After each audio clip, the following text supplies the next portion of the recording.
scholarships. And this is from the document, our courts should reflect our country. Now, isn't this something that we've talked about many times, those in the white positive sphere, where we said, and I predicted so many times, and I just wish, I was talking to somebody the other night, and I was saying, when are those people, from when I worked on the Hill, when are they going to call me to apologize for every time they said that, oh, no, that's not going to, that couldn't possibly happen. And even before then, when all of this is understandable and predictable, if you know what motivates an anti-white and what their objective is, it's easy then to see. You have to understand a little bit about human nature, but you can apply that, and then you can make these predictions yourself. And you can see, you don't have to have a crystal ball unless you want to say you have the crystal Eindelen, and that's how you see the future. Maybe that's how it works. But the reality is that I could say back in the day, I could say, well, right now they're making the argument that, oh, it's the minority that we have to coddle and care for and make sure that their rights are not trampled upon, and it doesn't. The majority's rights are totally illegitimate. They're totally unimportant. And I said, you just wait and see. This is just a pretext. You just wait and see. When they are the numerical majority, when it's all these different non-white, anti-white groups together, and of course, not every non-white person is anti-white. We have many non-white people who support, it should be many more, who support white well-being. But when these groups are numerically superior, or they're coming to that point of becoming numerically superior relative to us, then it will suddenly be the right of the majority suddenly is what matters.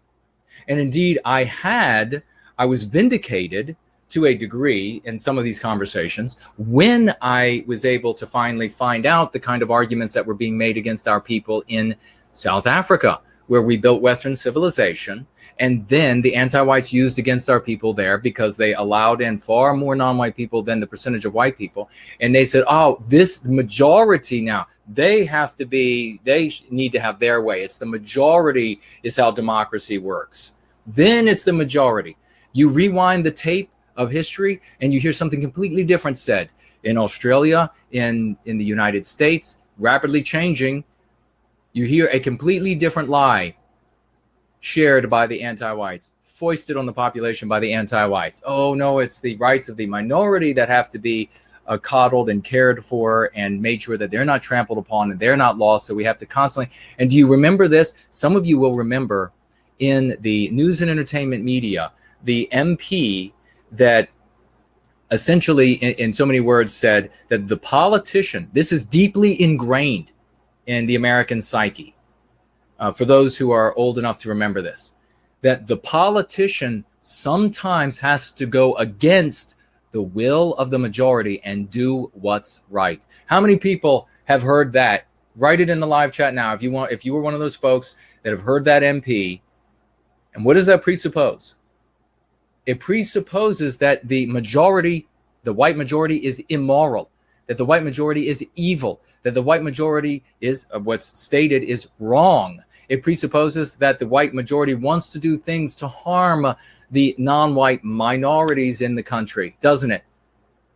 You are put into this box with this MP that they write evil across the side of it, heretic across the side of it, and then the politician, the moral thing to do is for the politician to ignore the will of the majority and then do the right thing, the anti-white thing, which is to do X, Y, or Z for the non-white groups in the country. Well, my friend, that's going to go right down the garbage disposal.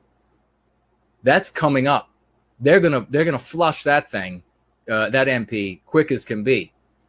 And they're going to reverse this, and they're going to say, oh, no. You see, this is a democracy, you see.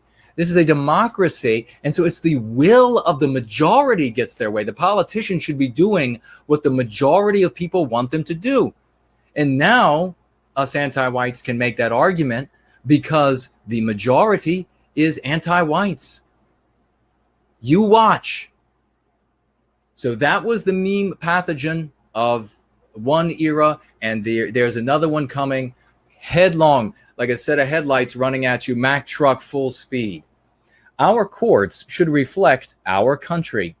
Democrats will appoint people to the bench who are committed to seeing justice be served and training each case and treating each case on its merits.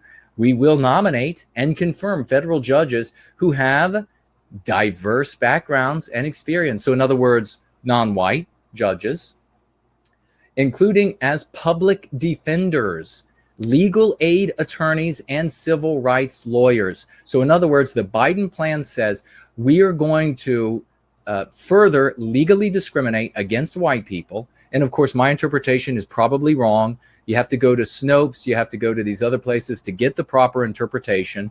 I encourage you all to head on over to MSNBC to get their interpretation on what I just read, or you could interpret it for yourself. Please look this document up.